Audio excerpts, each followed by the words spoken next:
Tallboys and Trackmasters is brought to you by Expert Exhaust. Expect more for your money. MTB Shock Dock, your choice for suspension needs. High Gear Success. From helping racers get sponsored to motorsports event operation and promotion, shift your passion into high gear.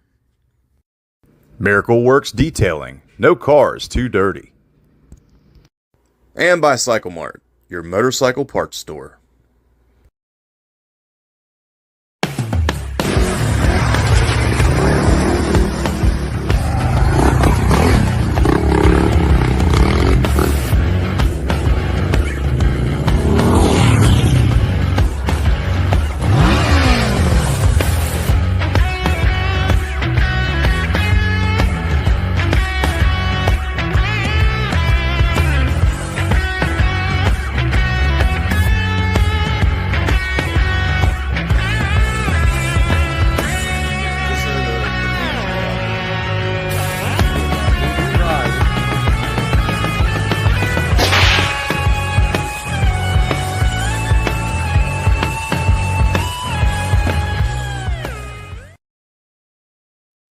Hello, ladies and gentlemen, and welcome to episode 74 of Tallboys and Trackmasters.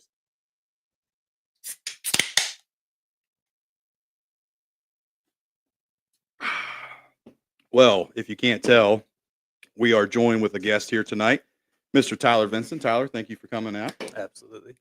So, ladies and gentlemen, welcome to episode 74 and our second in our Shootout series. And, you know, I don't think there could have been an exact opposite of our first Shootout series. You know, we did the Japanese 650 thumpers, and this is on the complete other end of the spectrum. We traded in reliability and longevity for excitement. Ain't Yeah. here for a long time, here for a good time. Yeah, that's definitely true. So yeah, let's talk about it, man. You know, this segment is very popular. It's definitely one about excitement. You know, power to weight ratio is definitely the name of the game when it comes to these bikes. And you know, I'm excited to talk about it because you two are definitely the demographic when we come to this. You guys both ride, 350. Well, you got 390, don't you? Yep, Yeah, you 390. got 390. So Show off. but yeah, excited to talk about that. You know, we've got 8 different models. We have the Restructure Bros. We have the KTM 350, Gas, and Husky. We've got the Beta 350 and 390. We have the Sherco 300, the SWM 300, and the GPX 300. But we'll talk about them. We'll break them all down, go over the specs, and maybe at the end we'll kind of pick which one we feel is the best of the best in this class. Now, we did a poll on our Facebook, and thanks to those that participated in that, it was pretty close. And I think at the end of the day, the Beta 390 was the most popular in the poll. I think it won by 2 votes over the KTM 350. So, yeah, Was it a contest for blowing the coolant hoses off the fittings? could be, Yeah. could be. I respect it. So let's. I think we should start off by saying, you know, who do you guys feel this class is for? What bikes did this fit for people?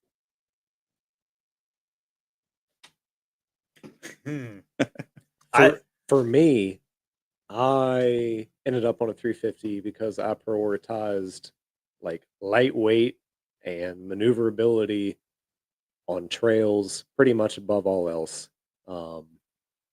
That's how I ended up here. Yeah, I generally thought that the 500 wasn't exactly usable for me. Yeah, I had a Beta 500 for a Yep. while. If I lived out west with more open terrain, Yeah, definitely. it would have been amazing. But I spent way too much time trying to reel that thing back in. Did not have near as much like tractor factor as I expected. Yep. I couldn't lug it near to the extent that I'd hoped to. My KTM 350 has a flywheel weight, which in my opinion is a huge upgrade for one of those bikes if you're going to do like more to the, I guess, mild moderate side of trail riding. I didn't want something that was going to get away from me. Yeah, When I yeah. came into that bike, I was on the lower end of the experience curve still. And even now that I've improved my skills and everything, on that bike specifically. I don't yet feel the need to go to a 500 again. Yeah, I feel about the same way. The other thing for me is that, see, I went with the 390. I have the Beta 390.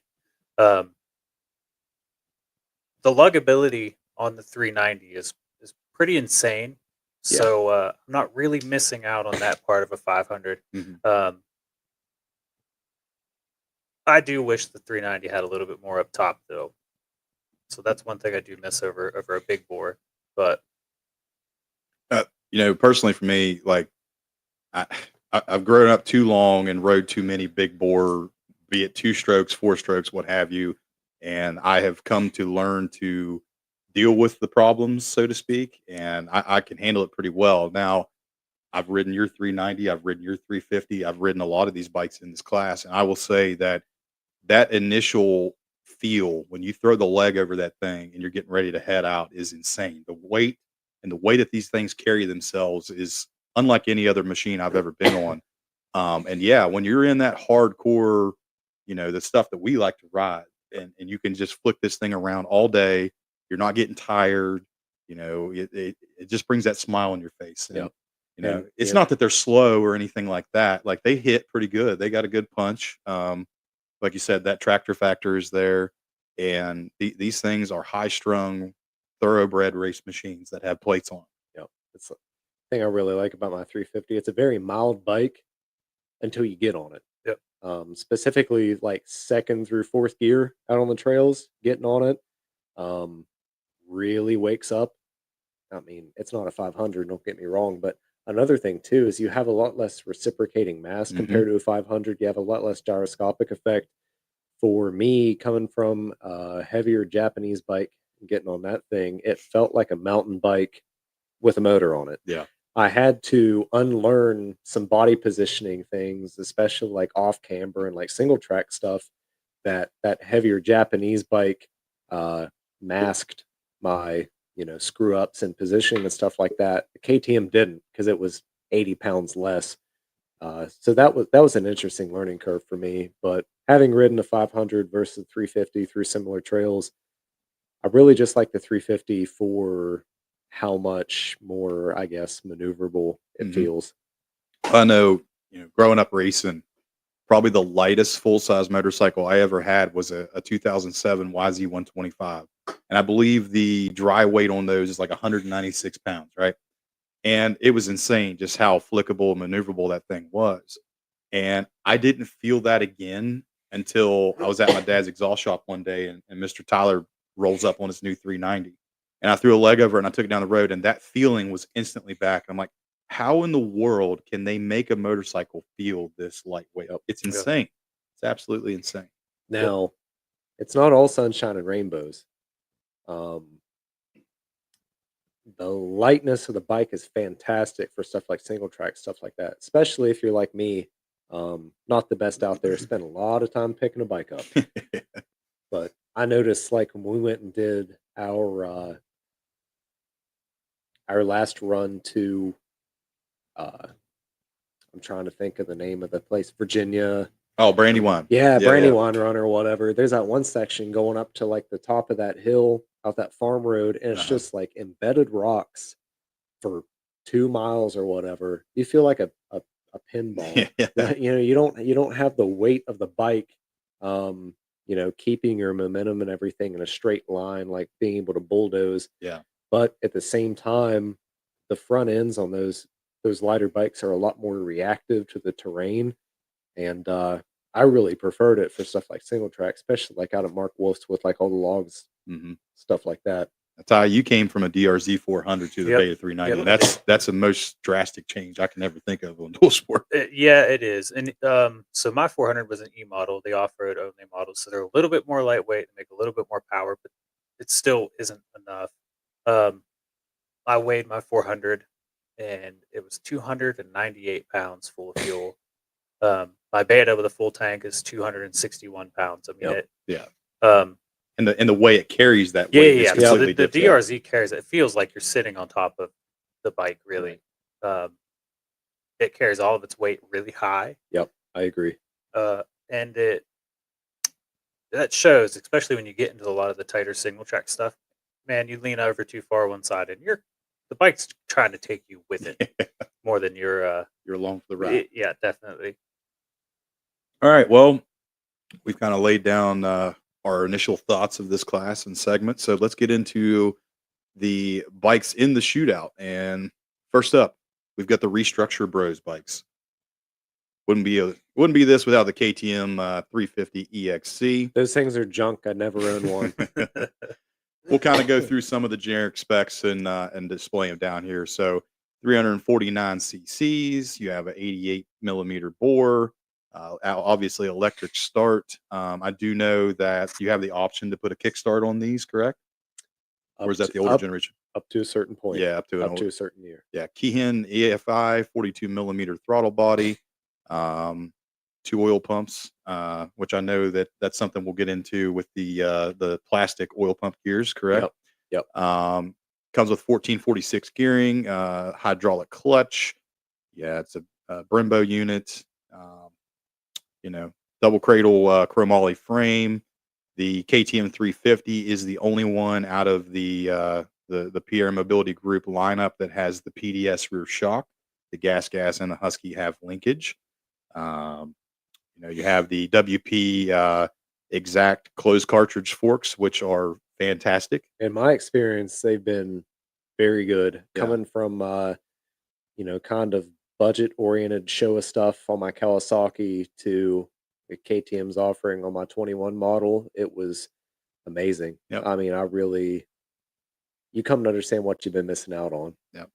Got 12.2 inches of suspension travel front and rear, 260 millimeter rear disc, 220 rear, 21-inch front wheel, 18-inch rear wheel.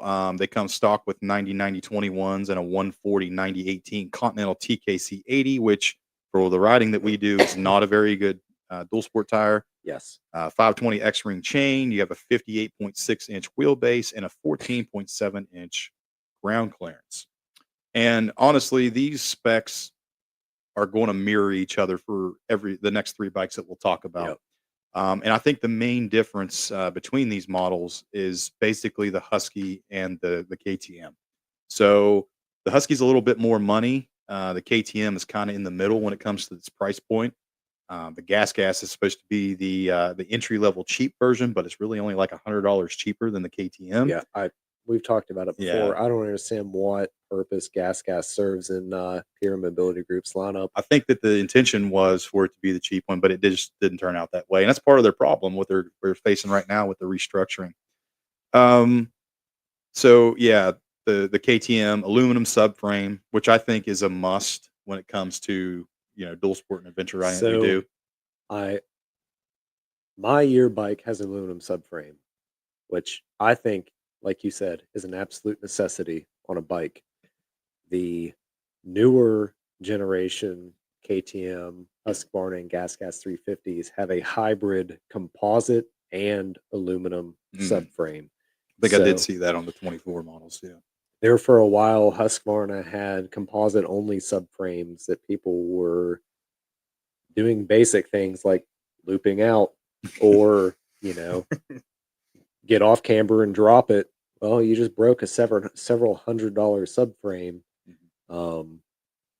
That to me was a huge benefit to my generation bike, was having an all aluminum subframe on it. Yeah. Yeah, the options to put the rack on, put some weight in the back, do some moto camping, that type of thing is, obviously it's way stronger when you have that aluminum subframe. Trevor, how many miles do you have on your 350 now? Oh man, it's probably close to like 6,000 or 8,000. I try not to look, but for being high strung bikes, and like WR250R guys will attest to this. If they're set up right, they'll last a pretty long time. There's guys that have, I don't know, 300 to 400 hours on stock pistons somehow on KTM 350s. It's all on how you ride it. But I've done just basic valve checks, this, that, and the other. I'm past 200 hours on the original piston, and I don't have, any noises that are uncommon on a KTM. Yeah. That's something that really bothered me when I first got that bike. They are is loud engines. it My was 500's the same way. yeah, it was low hours when I got it. It just sounds like a paint shaker full of rusty nails and ball bearings. I don't know how else to explain it. The betas are no different there. Yeah. And coming from my Kawasaki, and my Yamaha that sound like sewing machines, I thought there was something wrong with it. Yeah. I started to get to that same point. I'm getting ready to rebuild the 500 engine, and timing chain's a little loose, but other than that, it could actually keep running. It's fine. But I know our good buddy Chad Johnson just rebuilt his 500, and it was the day or the first ride he did after that, and he fired that thing up, and I was like, it still sounds exactly the same as it did before. Like, Yep. okay, mine's not really that bad then. You know what I mean? Yep. This is a fresh rebuild and still just loud. I drivetrain was stuff. probably at 150 hours. I think this is after I drowned mine in Kingsville. Arthur had recently bought his and started it while he was sitting beside me. I was like, it sounds awful. And it had like 15 hours on it. Yeah. So that's just the name of the game. I don't know if you plan to go over like must do mods. That was going to be my next Okay. my next topic here. Obviously you've had yours for a while. You know what it needs to do the job correctly. What are some of the mods that you've done and things that you think are a must do on that bike? So as far as I understand, all of KTM's bikes, EXC -F bikes, they call it composite. I guess it's a fiber reinforced nylon material. Gears for the oil pump and the impeller for the oil pump itself is also that same material. I was fortunate enough, I changed mine out at 60 hours. I put all metal gears from a KTM 450 motocross bike in it and swapped my oil pump impeller to an all metal unit from same 450 bike.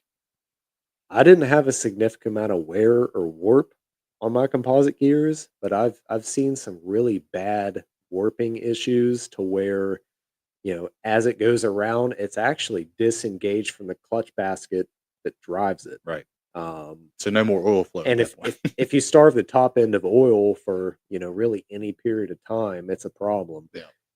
Something else that I did do that I also think is a necessity is the stock timing chain tensioner on a KTM for that my gen bike is hydraulic, which is fine, except like during startup and warm up and stuff like that, your oil is either a different viscosity than what it is when it's hot, or B isn't circulating as well as it's supposed to, so you get some pretty gnarly noise. So I switched it out for a Dirt Tricks ratchet style timing chain tensioner. Honestly, I wish somebody would make an all mechanical timing chain tensioner. I would be all over that. Yeah. But those three things, the oil pump impeller, the oil pump gears, and the timing chain tensioner, I think are an absolute must for these bikes. Of course, it's not a glamorous mod. It's not like an FMF. There's no improvement in performance, but it's good peace of mind. The timing chain tensioner did quiet the bike down significantly, but like we've all agreed, these high-strung 350s, etc., they're just noisy engines that just take some getting used to. Yeah, for sure. Now I know you have obviously oversized tank, kind of the normal dual sport, must do mods around here for our riding area. Do you have any? You have a programmer or anything on your bike? Yeah, so I think that's a necessity for any fuel injected bike. Honestly, anymore, yeah. If it meets EPA regs from the factory, it doesn't run right. That's just how it is. I had I think it's a Dobek EJK piggyback style fuel tuner. The only thing it does is alter the duration of the pulse width going to the injector, but they work really, really well. Now, like an Athena Get ECU or a Vortex, something like that, that also allows that ECU to alter like your ignition timing, stuff like that. But as far as being able to spend like $250, I think is what they go for new. Yeah, I think they're a really good option, just an EJK, but I think it's a necessity. The previous owner who I'd ridden with, you know, Uncle um, Joe's used bike sale. yeah, um, had some issues with like flame outs and stuff like that. The flywheel weight also made a huge difference. Right.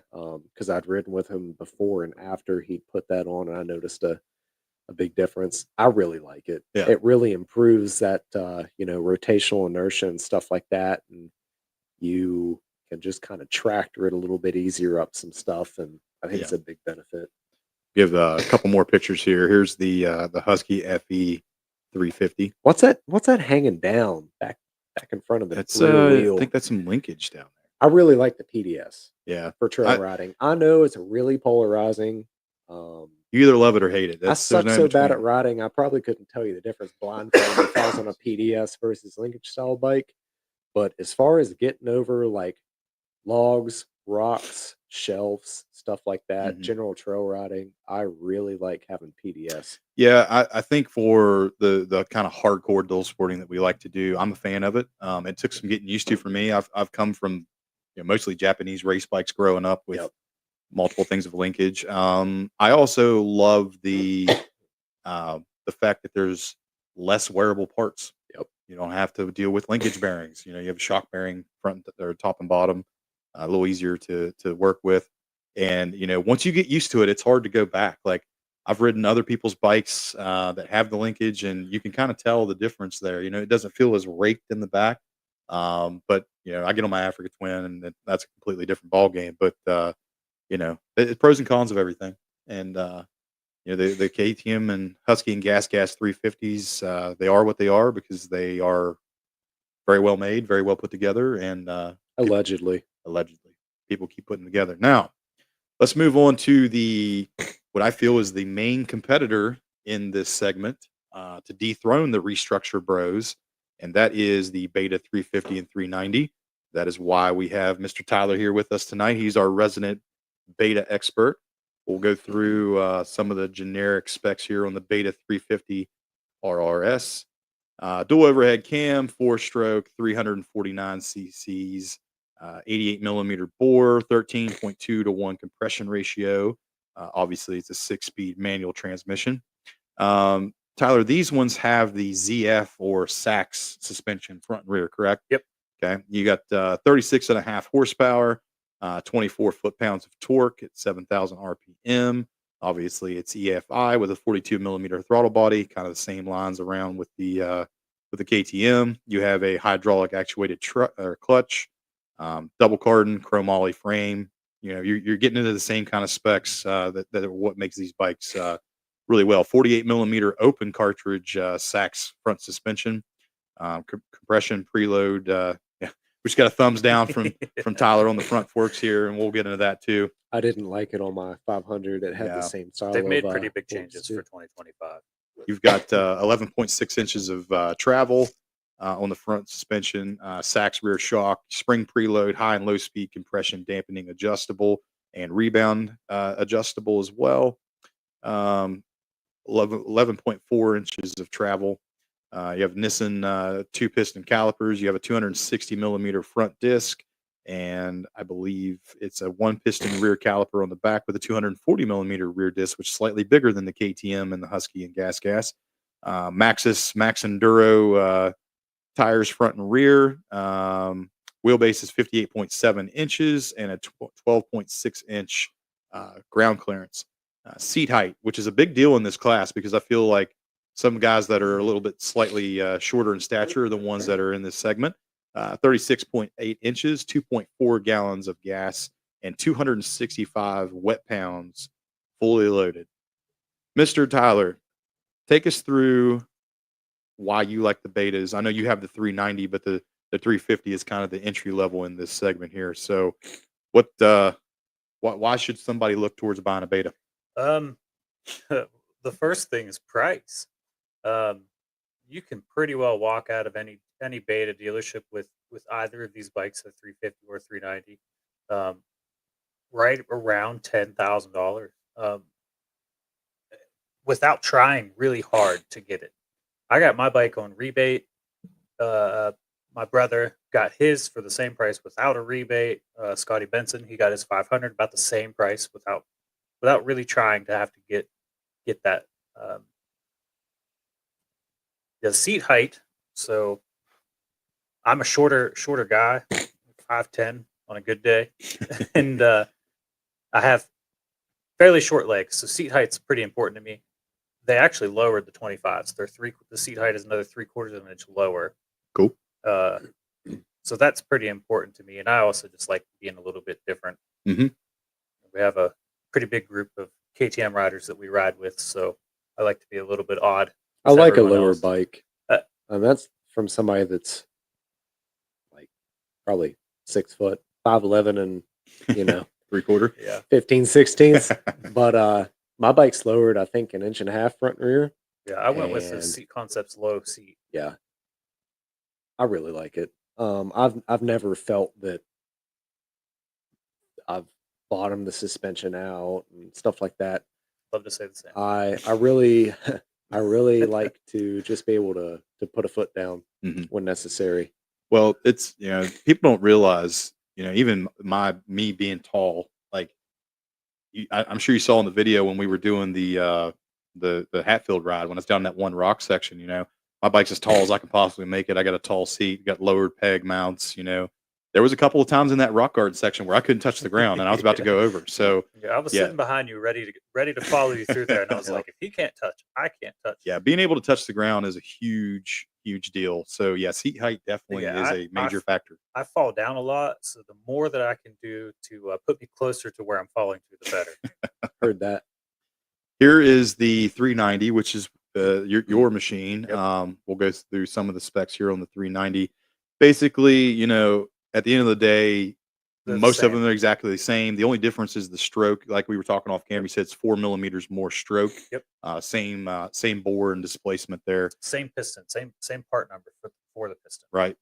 And that's something that I think is unique with Beta is the amount of CCs and size that they offer is probably unparalleled in the dual sport segment. You have the 350 to 390. Scotty's got the 430 to 500. I think did they make the 480 in a dual sport for a brief time? I think So too? they're the same bike. Okay. Their 500 is a Is a 480. 480? If you're talking about the off-road model, it's a 480. If you talk about the street legal version, it's a 500. But they're both a 480cc bike. Okay.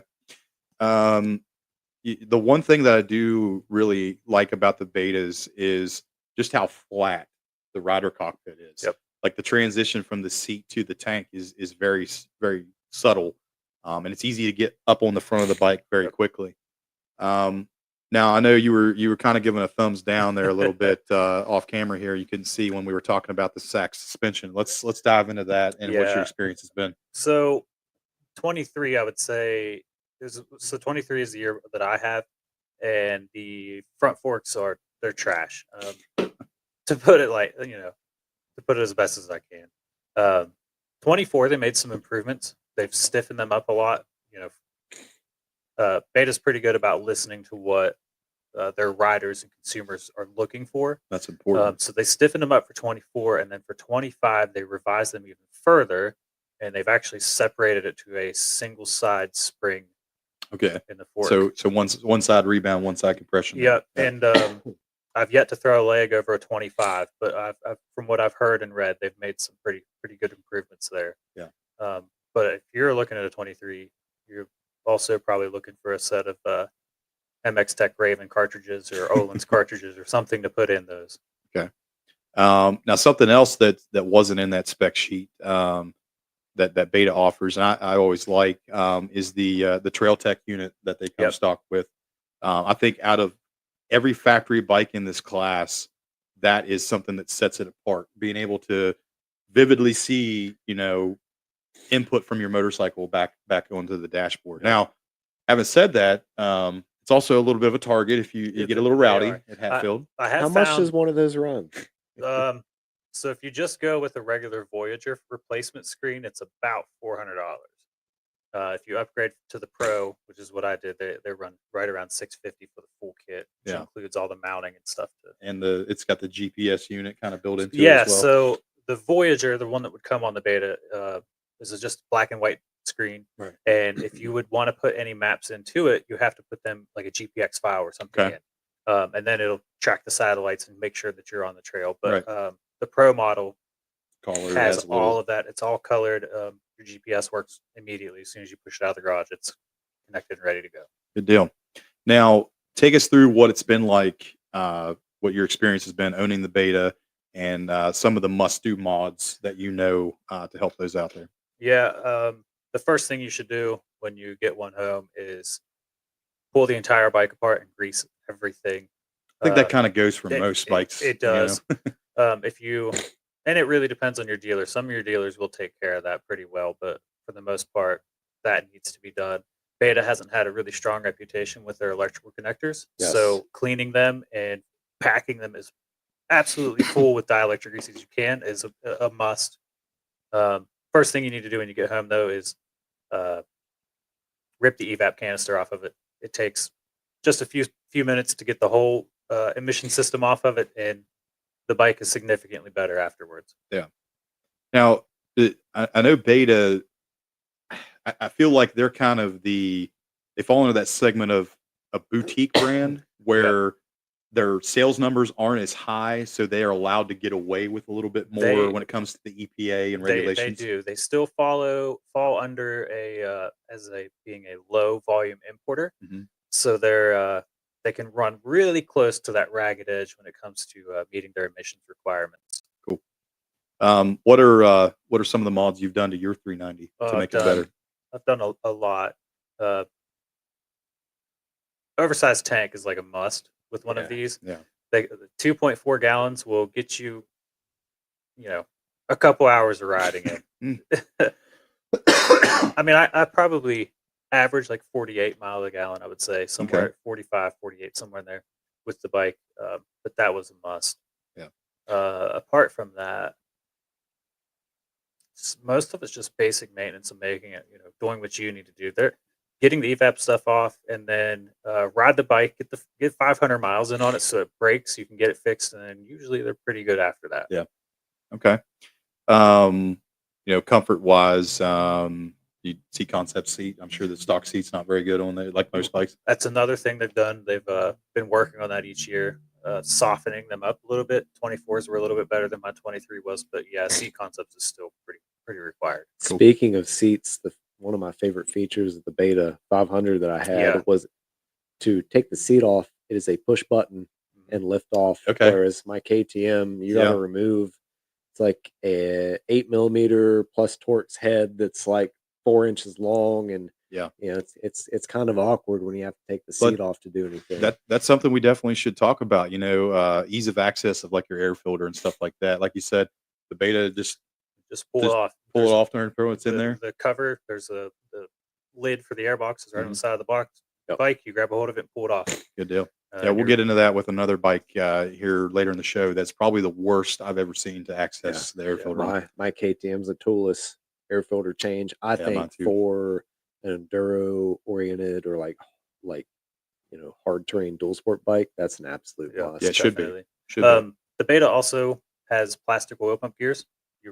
They're supposed to be required change like every 60 hours. Beta does sell a steel pump gear set. It's a permanent replacement. Once you do those, you don't ever have to do it again, but they are noisier. And then I was also going to mention that they also have a composite subframe, fully composite subframe. That keeps the weight down. It does, but the biggest benefit I see over Beta's version of it, as opposed to say Husky's, is that it's $90 if you break it. It's $90 for the whole subframe. Yeah, that's a lot easier to swallow. Yeah, it definitely is. So I don't mind breaking it because then it's just my time at that point. Good and deal. On the topic of composite oil pump gears, people will point at that and say, "Oh, this is just bikes are getting worse with over time or whatever."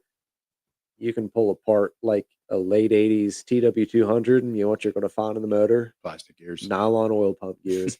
They're pretty common for most lower performance bikes, they are absolutely fine. But for bikes that run hotter or, put through their paces to a greater extent, like a 350 or something like that out on the trails, I definitely think that it's a necessity to run, metal gears. And Yeah. like Tyler said, they are noisier, which likely is a reason why KTM specifically keeps on with composite oil pump gears. You have to meet specific requirements for decibel ratings for Yeah. both idle and like flyby. Yeah, noise, vibration, and harshness. Yeah.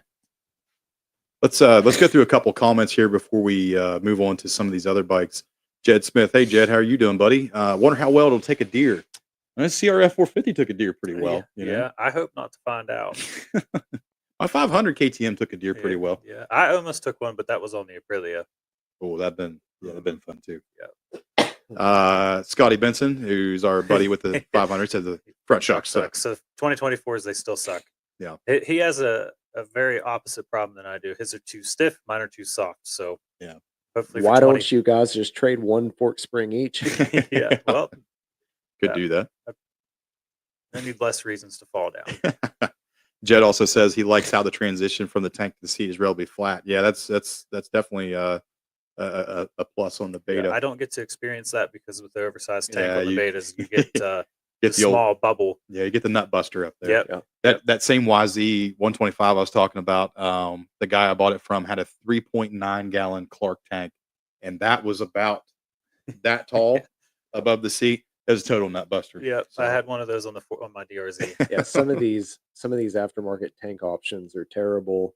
That's why I ended up going with a 4.5 gallon on my KTM because it's the wing style. Right. Because I had the gym before they did the complete idiot style fuel pickup that's like at one of the highest points of the tank. Yeah.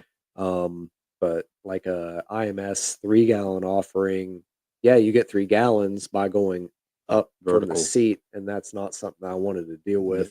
Right. I've been pretty happy with my service, full wraparound tank. Got a good deal on it, and it's still, for the most part, it's the same width as a stock KTM tank, and it's a must-have. Yeah, it looks good on your KTM. Yeah. I've seen some of the 5 gallon rally style tanks like that on the Betas, and I'm not a big fan of it. So that's how I landed on the 3.5 gallon. You ever seen the 6.6 Acerbis tanks for the XR 650Rs? Yeah. Like, that's the most insane gas tank I've ever seen in my life. There was a guy, one of the Facebook groups I used to be part of, he posted up a picture. He had one of those, and then he had custom made number plate gas tanks. They were spare tanks as well. And then, had another piece of the tank that wrapped down around the engine. Like, this XR carried probably 10 gallons of gas. And I called it the XR Valdez. Some guys get a little carried away with that. All right, so this next part of this class is probably some of the lesser known options that are out there, but still viable. Now this first one here, the Sherco 300 SEF, is new on the scene, and we have to preface this by saying that Sherco's 300 and 500 dual sport models have still not passed the National Highway Traffic and Safety Administration standards. That's an ongoing thing. They're still working out some of the kinks and some of the things that they want them to do. So take this with a grain of salt. You cannot go to the Sherco dealer and leave with a license plate on the back of your bike. That's up to you to get through the DMV. So take that for what you will. I think that's a knock on it, not being able to ride the bike from the dealership. Especially now, I think they closed the Vermont loophole. They did. Or whatever it was. Yeah. Which is what virtually everybody that put plates on a dirt-only bike did. Yeah, South Dakota is still an option. And I know that, obviously Ohio, PA, Maryland, their laws are pretty relaxed. West Virginia here in the last couple of years has really kind of put the pen to paper on what that process is and made it a little less convoluted, so it's easier to do. I know you did that, like you said, with your DRZ. Yeah, it was a pretty simple process. Right. Let's go through some of the specs here. Excuse me. On the Sherco. Dual overhead cam, liquid cooled single cylinder, 4 valves, 304 cc's, 84 by 54 inch compression ratio and bore. Excuse me, we're working through pneumonia here. 6 speeds transmission. Now I know the 6 speed on the Sherco is a very close ratio transmission. Center eject fuel injection. You have a hydraulic clutch. Again, a semi perimeter chromoly steel frame. Now, the one thing that the Sherco has going for it, probably more than any of these other bikes, is the KYB 48 millimeter suspension. It is the best in the class. There is no ifs, ands, or buts about that. That KYB stuff on the Shercos is fantastic. 11.8 inches of travel in the front. Rear is a KYB, spring preload, high and low speed compression dampening adjustment. 13 inches of travel on the back. You have Brembo brakes, front and rear. I know that the factory edition that is available, you can get, comes stocked with the Acropelvic exhaust, an Enduro engineering skid plate. All the Shercos come factory with a radiator fan. Does the Betas come with a fan? The street models all come with a Street fan. models come with a fan. Is your 350 has a fan on it? It came with one. I Came with do one. think there's one generation of 350s that didn't. Yeah. So 58.3 inches of wheelbase, 14 inches of ground clearance, 37.4 inches of seat height, which that's pretty tall for one of these bikes, and a 2.6 gallon gas tank, 22.49 pounds. This is one of the lightest in the entire class. The Shercos, they're kind of niche in a way. I know that I started seeing them come on the scene roughly about 2017. Friend of the program, Jared Bolton from GNCC, who we've had on, he was one of the first guys locally that I knew that bought a Sherco. He had one, I think it was like a 2018 300 SEF that he had street legal. Sherco has been a mainstay in the trials world for multiple years. So is Beta. Yeah, they really have. And again, Sherco is another one of those brands that's a low volume importer. They're able to get away with the ragged edge of some of the legality things. Obviously, Billy Prime with Enduro 31 down in Bridgeport has come on the scene locally. You really can't go to a local hare scramble race, Mountain State, New East Coast, or GNCC without seeing multiple Shercos lined up on the line now. I know their two-stroke line is fantastic. Obviously, you've got a lot of hard enduro world championships with Mario Ramon and the like running Shercos. Guys that ride Shercos really seem to like them. They really do. I've heard them described by more than one rider as a rider's bike. The way that they are set up ergonomically, I really like the fact that they come from the factory with the most common mods you're going to slap on it anyway, Right. being an aftermarket exhaust, decent skid plate. Yeah. Now, I've ridden a few Shercos in my time. There was a gentleman in our club, Johnny, that had a KLX 300 and then got a Sherco 300. I rode it a few times. The one thing I'll say about the Shercos is they take some getting used to. They're super lightweight, but the feel is a little different than most European motorcycles that you see. I know that on his bike, where the frame mounts were for the foot pegs, they bulged out a little bit. So that was a little weird to me. Your feet felt like they were spaced farther apart than any other machine. And it got to the point where it was uncomfortable for me to stand up and try to hold the bike with my legs. That was something that I thought was a little odd about that. And the way that the centralized mass is on those bikes and the way that they carry it low, but they also carry the weight backwards a little bit. And I found myself a lot of times whenever you were super hard on the gas, it felt like you were kind of really lightening the front end more than any other motorcycle I've been on. So it required a more aggressive, leaning over the bars type of riding style to make the front end bite. But at the end of the day, super powerful, torquey. The low end was there. It wasn't quite as much as say a Beta or a KTM, but I felt like the mid range and top end, it pulled a little harder towards the top. The one knock that I had about the bike, fantastic, phenomenal woods machine, no questions about it. Suspension's great. You could flick it around everywhere, but on the street, that close ratio 6-speed transmission just was too narrow. I don't think that any type of gearing would solve that. And if it did, you were going to take away from what it could do once it was off road.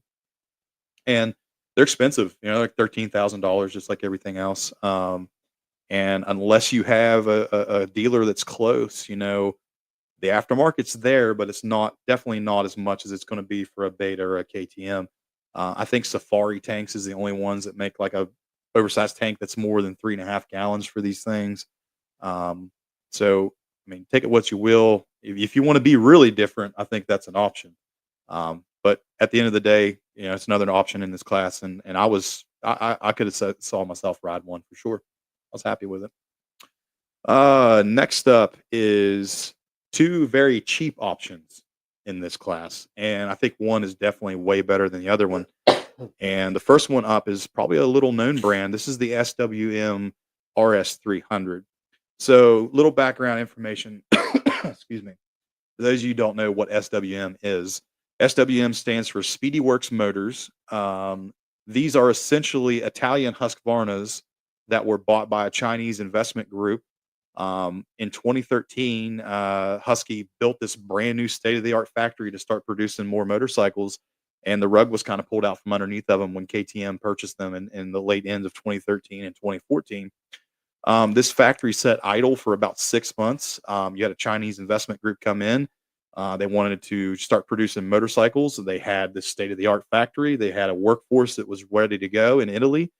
So the doors were reopened, and they started churning out machines.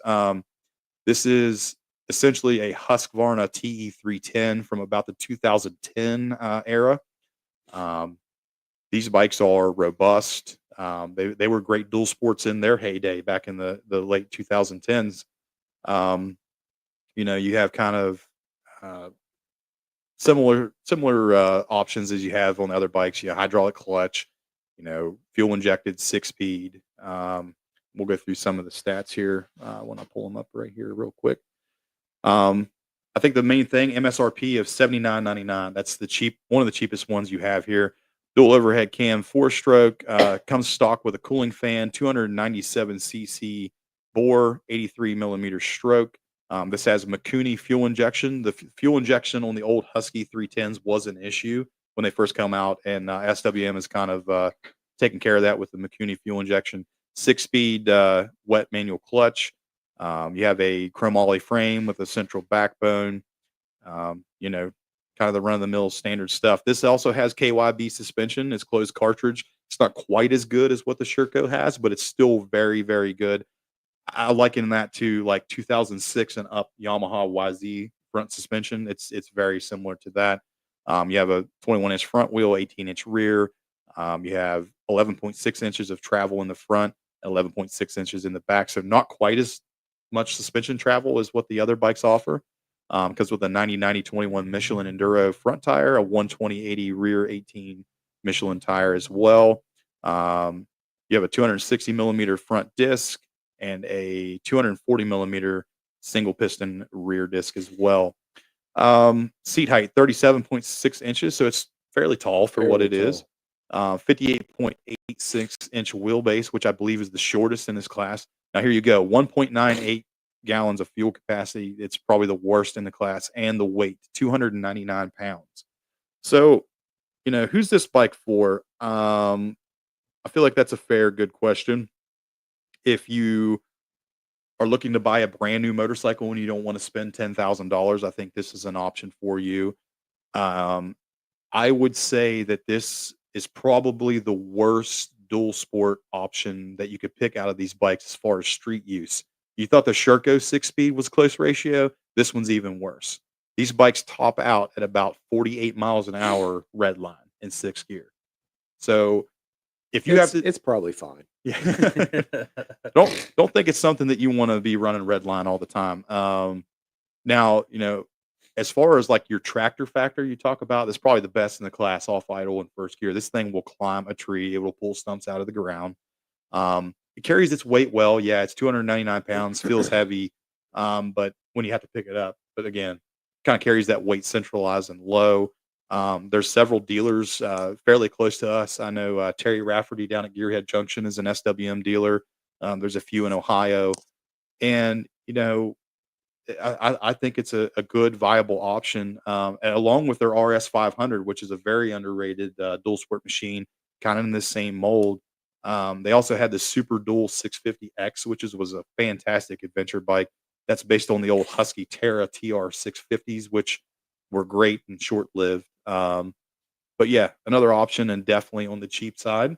Some of the known issues, other than the super close ratio transmission, the break-in period is kind of long on these, and it seems like the McCuney fuel injection still has some hiccups to learn its parameters and figure out the best idle speed and what have you.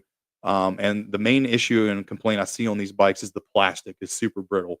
That's the one thing that I think they're cheaping out with the Chinese investment with is the plastic.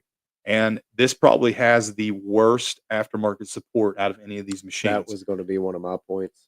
Safari Tanks makes a 3.5 gallon tank for this bike. I do not believe that Seat Concepts makes an aftermarket seat. You're on your own as far as that goes. Every review and long-term bike ownership things that I've seen, other than the plastic being brittle, people say these things are damn near bulletproof. They start up every time they go down the road, and what they offer At 48 miles an hour. at 48 miles an hour. What they offer, good suspension, hydraulic clutch, chrome ollie frame. I would say this is more for the people that don't want to spend a whole lot of money, and maybe they live out west where the trail's right there by your house. It's easy and access to get to. It's definitely not something you want to live in a suburb or a big city to get to and have to commute to your trails. But it is an option. So Yeah, it's interesting giving its price point, its specs, and its weight. It's almost closer to it like a KLX 300 competitor than it is a KTM, Husqvarna 350 or Beta competitor. I would agree with that. And I would say that, if you're comparing that class to this bike, I think the SWM is the class leader in that. And last and probably least, the GPX FSE 300. GPX. So, obviously, if you guys follow the show along, you know how our sentiments are on GPX. But I will say, out of all the options that GPX offers, the FSE 300 is probably the best. Now, Don't trip over that bar. yeah, that bar is pretty low. But the 300 is their best selling bike, and it's the one that you don't see posted back up for sale once it has 20 or 30 miles on it. Dual overhead cam valve, 4-valve liquid cooled 4-stroke, comes with a fan, 298 cc bore, 84 millimeter stroke. These engines are produced by Zhongshan in China, that engine is used in a god awful number of different machines out there that are available. 6-speed transmission. This one's actually a wide ratio transmission. Nice. The ratios are very good. 31 horsepower at 91 or 9,000 RPM. It comes with a 1352 gear set, chromoly steel frame. Now, if this thing looks familiar, it's because it's an exact copy of a 2017 or 18 era KTM. Now, when these things first came out, when I had my 450, they were a copy of like a 2017 Husky, and it had a composite subframe that was awful. Like, it warped under heat. Your seat would not be in the same place whenever you got done riding. The threaded inserts pulled out multiple times. In 2021, they went to the KTM kind of copy. It's fairly well equipped. Anodized this, anodized that, CNC triple clamps. These come with SZC suspension, which is a Chinese copy of Sachs stuff. So, yikes. yeah. I was not a fan of the suspension on these. It did the job. It Yeah, wasn't really. the greatest. Why on earth would you choose an inferior style of suspension to predicate your Chinese copy off of? Yeah. It's like copying the dumb kid. Yeah. 2.5 We're gallons. both failing this test, buddy. 2.5 gallons of gas stock, 58.3 inch seat height, 37 inches of ground clearance, and 254 pounds. So definitely a lot lighter than the SWM Yeah. is. That's actually significantly lighter than I expected. It's pretty Also see impressive. a kicker. Yes, these come with electric and kickstart. So if that's You're something, going to need it. you probably will. My main issue with GPX is this, other than obviously the sour taste that was left in my mouth on the 450. When GPX first came out and your price point was like $4,800, Yep. that was a bargain. That was a deal. You could deal with the little idiosyncrasies of, okay, this needs upgraded, but it's a copy of a Husky or a KTM. I can get that factory stuff and fix those issues. Now these bikes are $7,000, $8,000, $9,000, and I just do not feel that is the price point that they should be, when you can go buy a used Beta, a used Husky with low hours for the same price. It's a no-brainer to go buy something else other than a GPX. Yep. I feel the same way. And I think RG down in Bridgeport there. They sell some GPX stuff. Their GPX is more of a drop ship company. You know, you get the crate, you put it together, they supply you the parts, but at the end of the day, if it's nothing motor related, you just go buy aftermarket Husky or KTM parts to replace what you need.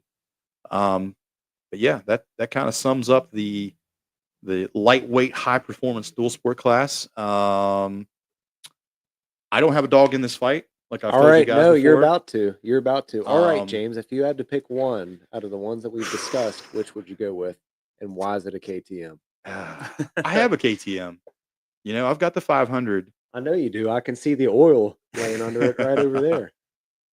I'll be completely honest with you guys. If I had a gun to my head and I had to pick one of these machines, I'd probably pick the Sherco just to be different.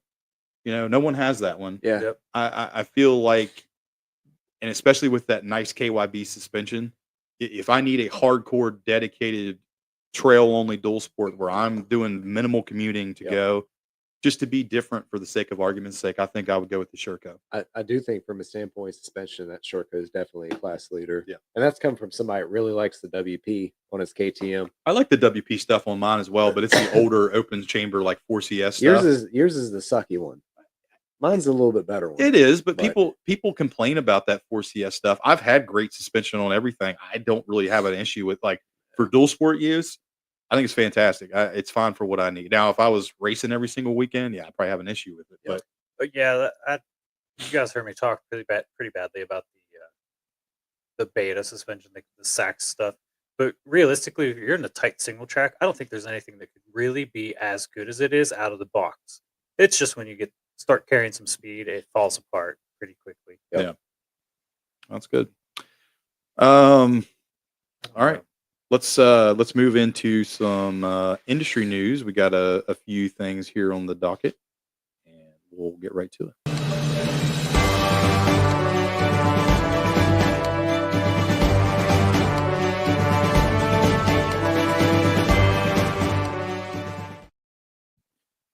All right, first up, we're going to talk about this briefly, but I really feel like this warrants its own episode in the future. The Stark Varg Dual Sport is here. Yes. So let's show a picture of this. You guys can get a very good look at it. So here we go, boys. Electric dual sports are here.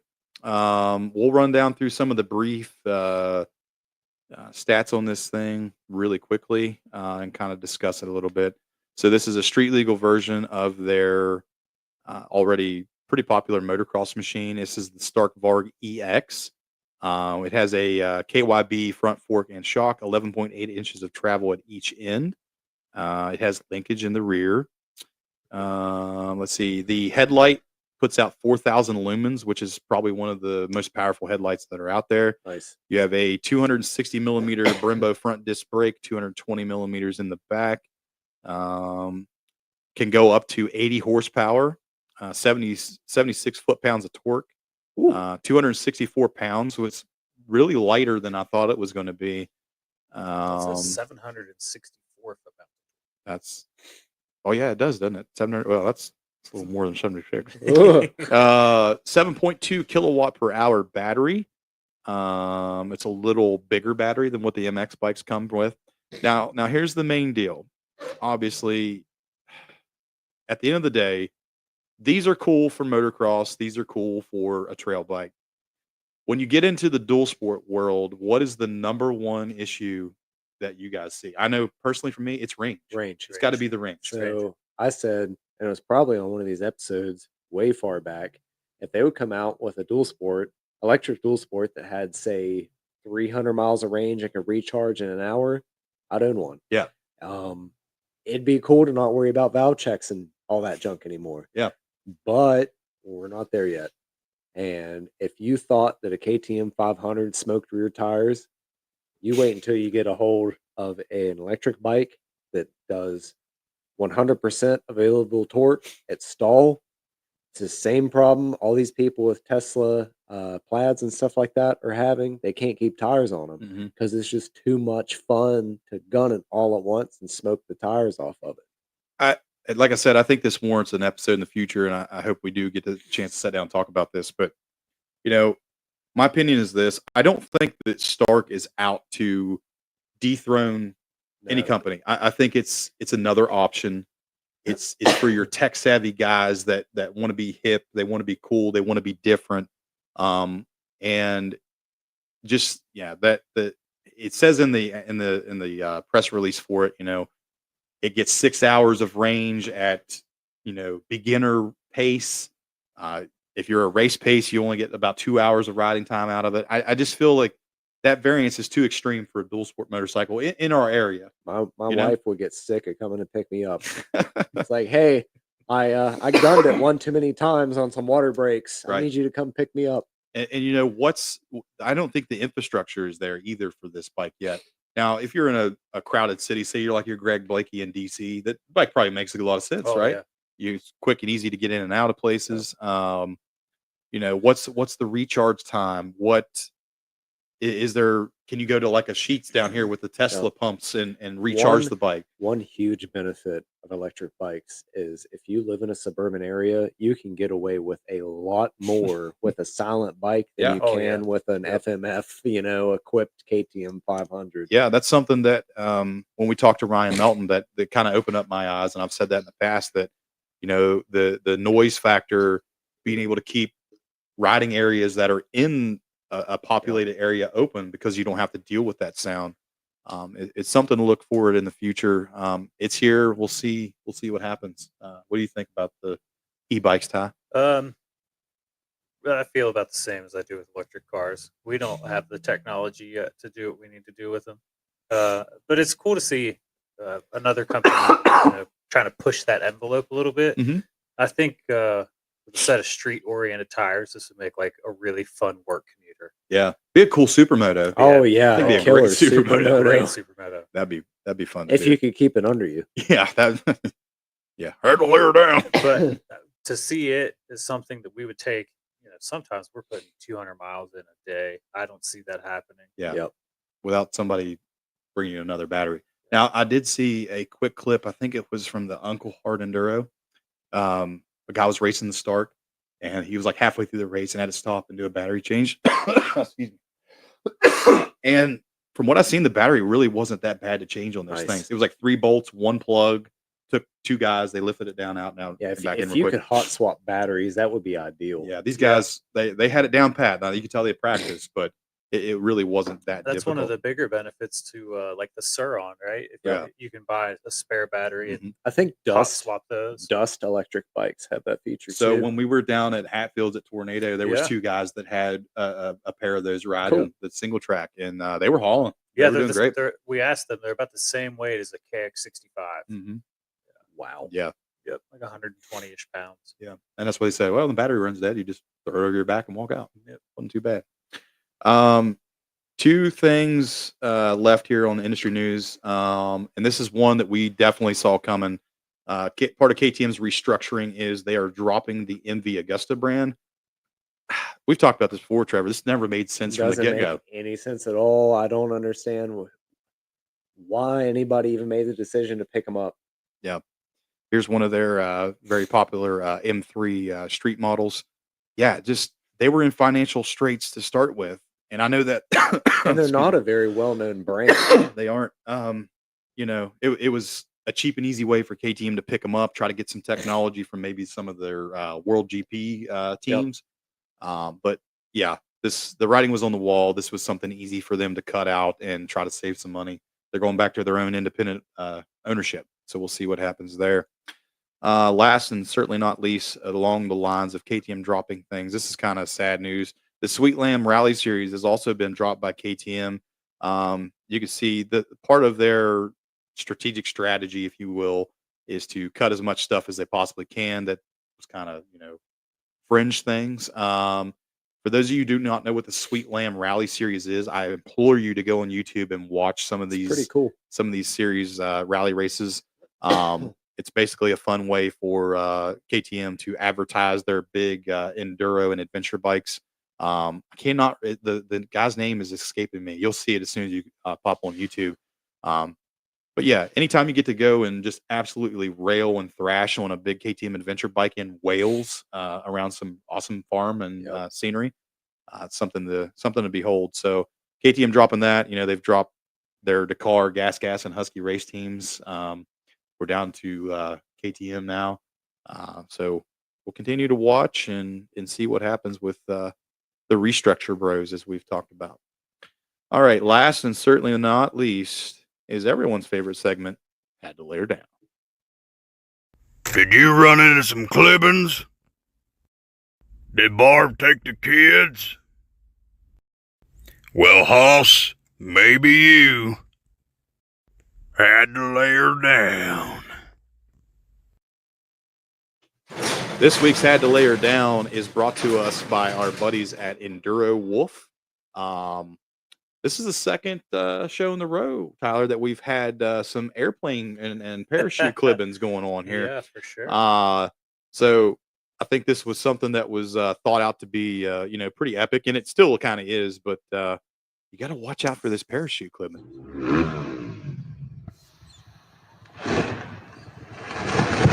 Ёбаный рот! Ебать, пизда рулю нахуй. Какому рулю мотику нахуй? Охуеть. Yeah. Don't let her ever pack the bike's parachute back. Ёбаный рот! Ебать, пизда рулю нахуй. As soon as that thing torqued up, it got ripped to shreds. Yeah, I don't think they had a parachute that was designed for that amount of weight.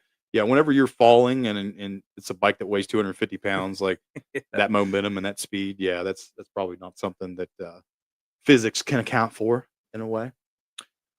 Well, I think that's going to about wrap it up for us this evening. We appreciate everybody tuning in and hearing us ramble on about this class. Looking forward to more stuff in the future, and probably going to about wrap it up for us for the year. We got the Christmas holidays coming up. We've got New Year's, got lots of stuff going on. We'll keep you guys informed. And as always, you can find us on YouTube and our Facebook page. Make sure you like and subscribe. It really helps the channel out. Any parting words on tonight's show, boys? Anything?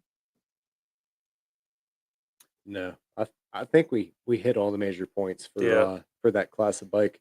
This is a really fun segment, and if you're looking to get into it, just jump straight into it. It's a lot of fun. Just go buy one. Yeah. I think especially if you're coming from, the Japanese small boards, you still like that small board. Maybe you're a smaller stature or beginner rider. This is a great way to get into some more hardcore fun riding. All of these are what you want your DRZ 400 to be. All of them are. Yeah. I'll never forget when we were at Brandywine and I let you ride my KTM 500 to the top of the hill, and that look of pure disappointment when you come off and started you on this downhill slope of enduro bikes. I knew what was happening, and then a few months later I bought my beta. Yep. All right, Ty. Well, we appreciate you coming in here tonight you guys having me. And talking. It's been fun, and we'll catch you guys next time on Tallboys and Trackmasters. Thanks, everyone.